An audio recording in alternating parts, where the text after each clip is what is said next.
иҷрои нақша дар шаҳри Душанбе бошад дар давоми як моҳи наздик, вале то имрӯз ягон навигарӣ, ягон ахбороти нав нест аёлӣ. қонунгузории Федератсияи Россия, яъне ки ҳамун давлат тра запрет кардагӣ барои дохил шидан. Духтури дандон дар шаҳри Москва.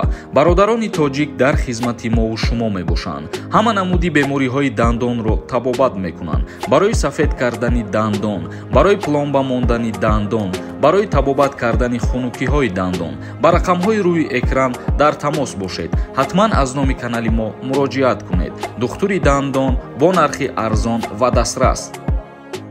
ассалому алайкум ба ҳама тамошобинони барномаҳои Сорбон Сафаров. Тамошобинони азиз, ҳатман дар видео лайк мондана фаромӯш накунед. То охирша тамошо кунед. Як қарори нав дар Ҷумҳурии Тоҷикистон. Чӣ хеле ки медонед, рӯзи 6 ноябр дар Ҷумҳурии Тоҷикистон рӯзи Конститутсия мебошад ва ба ҳамин хотир дар Ҷумҳурии Тоҷикистон рӯзи истироҳатӣ эълон намуданд. Аз сабабе ки рӯзи 6 ноябр рӯзи якшанбе туғри мегирад, ба ҳамин хотир дар Ҷумҳурии Тоҷикистон рӯзи шанбе, якшанбе ва душанбе рӯзҳои истироҳатӣ эълон кардагиянд. Дигар ахбороти мо. Анҷоми як моҳи даъвати навазкарон ба артиши Ҷумҳурии Тоҷикистон. Шарҳи иҷроиши нақша. Вазорати мудофиаи Ҷумҳурии Тоҷикистон хабар дод. Аз натиҷаҳои маъракаи даъвати тирамоҳӣ дар моҳи октябри соли равон гузориш дода, иҷроиши нақша дар минтақаҳоро тавзеҳ дод. Яъне ки то имрӯз дар Ҷумҳурии Тоҷикистон нақшаи даъваткунӣ ба хизмати ҳарбии тирамоҳӣ аллакай 70% иҷро шуд. Агар махсус дар шаҳри Душанбе бигем, нақшаи даъваткунӣ ба хизмати ҳарбӣ аллакай 80% ба иҷро расид. ин буд маълумотҳои нав ки баҳри шумо пешниҳод намудем. Дар ҳаминҷа ман як чиза қайд мекунам ва аз ҳаматон эҳтиромона хоҳиш мекунам. Чӣ хеле ки медонед, дар канали ма конкурс рафтесай, рӯзи 6 ноябр соати 13:00 ба вақти Тоҷикистон финал дорем мо. ҳозирашда камтари дига билетҳо мондагиянд. Як дастгирӣ кунед ҳамакаса. Агар як донаи билетам бихарен, мумкин тамом шавад. ин ҳами картаи Сбербанкда метавонед ки сумтона партоен. ин карта ба номи Мунис Хуршедович мебошад. Ногуфта намонад. касое ки аз ҳамада бисёр билет мехаранд, дар прямой эфир тӯҳфашон падарка мекунем мо. чектона метавонед ки дар ин ҳами рақамҳои WhatsApp равон кунед. як дастгирии дигар кунед. ай ҳаматон миннатдор мешавам. комментарияҳоро хонда ба саволотон ҷавоб мегардонем. Илҳом 1995 нависондай. Ассалому алайкум, ака 3 бор ҳамин савола додесам. Ака илтимос ҷавоб медодӣ. 1995 27 диромадум. Тоҷикистон равон аблава ғам метия. ҳазор раҳмат аз аввал. бародари азиз, ту мегӯӣ ки ман 3 борай савол додесам. Ман 300 борай ки ба ҳамин савол ҷавоб додесам ва гуфтесам ки касе 27 солаи ба хизмат даъватш намекунад. як каси дига нависондай ки ассалому алайкум, сози хуби ака, саломатит хубай. бародар 1 сол мешава бе документам. Тоҷикистон равон депорт мешам ё ин ки не? дар ҳолате ки ба шӯъбаи милитсия мебаранд, дар ҳолате ки дар рейд меғалтем, бале депортат мекунанд. Зайниддинзода нависондай. Ассалому алайкум, Сорбон кай амнистия мешава барои въезд? авфи муҳоҷирон аз ҷониби президенти Федератсияи Россия бояд муқаррар шава, вале то имрӯз ягон навигарӣ, ягон ахбороти нав нест аёлӣ. Алиев нависондай. Ассалому алайкум акаҷон, аблава ҳақ дора моҳи декабр барад, ҳамирам мегуфтен. даъваткунӣ ба хизмати ҳарбӣ дар Ҷумҳурии Тоҷикистон аллакай 27 ноябр фармон мебирояд ва ба анҷом мерасад. Хушбаков нависондай. Ассалому алайкум акай Сорбон, ман 17 сола ҳастам. Тоҷикистон равам дар аэропорт Давернс мепарсанд ё ки не? Ма Давернс қати омадагиам, пешакӣ раҳмат.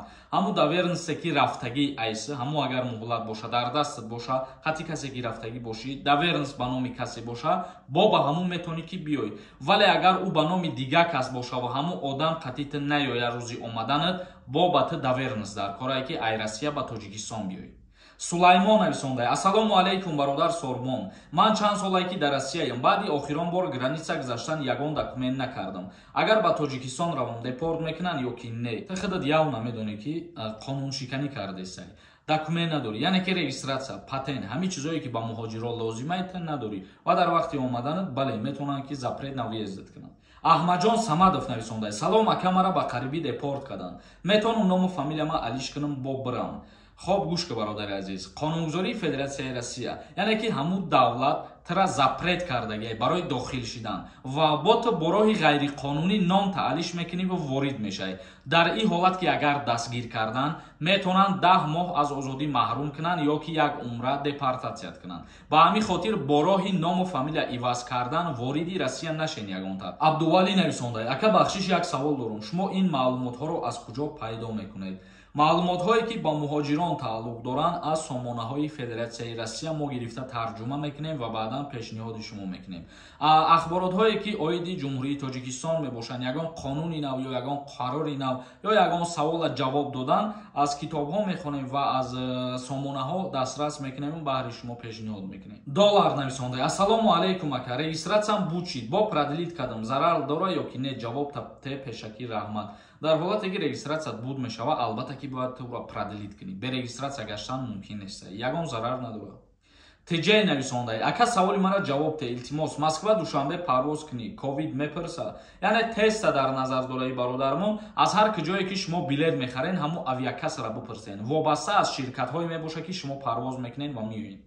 Рамшед Табаров нависонда: ассалому алайкум акаи Сорбон, амнистияи навбатӣ кай мешавад доир ба запрет въезд? Маълум нест, дар ин бора ман аллакай гуфтам. Дилшод нависонда: ассалому алайкум ака, чанд бор шид савол монда ҷавоб нагирифтестем. Дар бораи доғи судӣ, ман дар шаҳри Русия доғи судӣ дорам, метавонам ки гражданство спорам, замирам, мегуфтен ака, чӣ хел кунам? Қонунгузории Федератсияи Россия, яъне ки президенти Федератсияи Россия бо тарҳи як қонуни нав муқаррар карда гуфтагӣ ҳаст ки касое ки доғи судӣ доранд ба ӯ нафарҳо шаҳрвандии Россия дода нашавад, яъне мумкин нестай. Бобо нависондай: акаи Сорбон, чӣ ба ҳамада ҷавоб наметӣ? Агар ки ҳамаи комментарияҳоро бихонам, видеои ман мумкин 40-50 минут шавад. Ба ҳамин хотир ҷудо карда саволҳои заруриро ҷавоб додан мегирем дар ҳар барнома. Шаҳбоз нависондай: акаи Сорбон, пешакӣ раҳмат. Оиди хизмат як савол доштам. 27 буд кунӣ ба 28 қадам монӣ ё ба 27 солагӣ қадам монӣ намебаранд. Бародари азиз, ман як мисоли осон меёрам тада. Мисол мегирем, агар инами 3 рӯз ё 4 рӯз пас ту зодрӯз дорӣ ва дар ҳамин зодрӯзат 27 сола мешавӣ, аллакай аз даъваткунӣ ба хизмати ҳарбӣ озод мешавӣ.